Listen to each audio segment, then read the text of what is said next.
রাষ্ট্রের আমরা বলি যে থার্ড আই, আমাদের তো দুইটা চোখ থাকে, তৃতীয় আরেকটা চোখ হচ্ছে সাংবাদিকরা। সাংবাদিকরা আমাদেরকে সব সময় দেখছেন আমরা কি করছি না করছি, কোথায় হাঁটছি, এবং তোমরা কি করছো সেটাও তারা জানেন।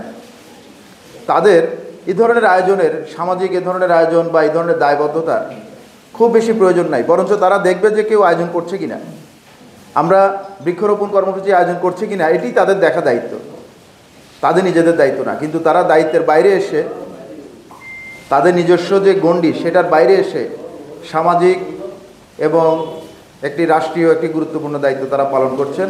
তারা কিন্তু অন্যদেরকে দেখাচ্ছেন যে এই ধরনের একটি দায়িত্ব পালন করা আমাদের প্রয়োজন।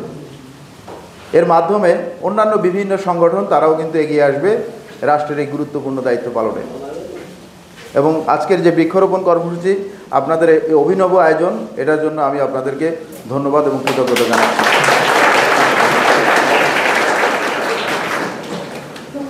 রাষ্ট্রের প্রত্যেকটা পর্যায়ে আমাদের অনুধাবন করতে বাকি নাই যে বৃক্ষ আমাদের কতটুকু উপকারী।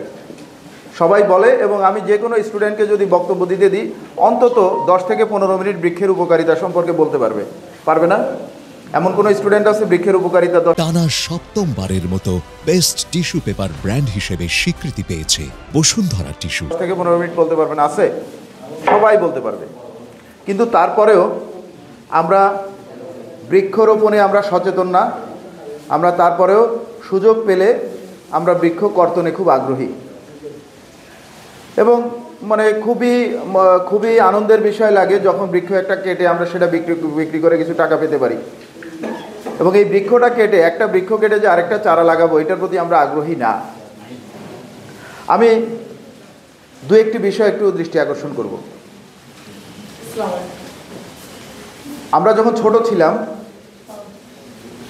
90-এর দশকের কথা বলছি, এই ধরনের বর্ষা এখন 2-3 দিন বা 4-5 দিন বা 1 সপ্তাহ বর্ষা হচ্ছে, আমাদের সময় আরও দীর্ঘ সময় হতো, 10 থেকে 15 দিন টানা বৃষ্টি হতো, আমরা ঘর থেকে বের হতে পারতাম না।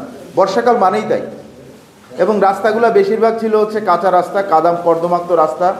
এখন মোটামুটি বেশিরভাগ রাস্তা, যদিও ফটিকছড়ির উপজেলা অবস্থা অন্যান্য উপজেলার তুলনায় একটু পিছিয়ে, বাট বেশিরভাগ রাস্তা মোটামুটি হাঁটার উপযোগী হয়েছে, চলাচলের উপযোগী হয়েছে।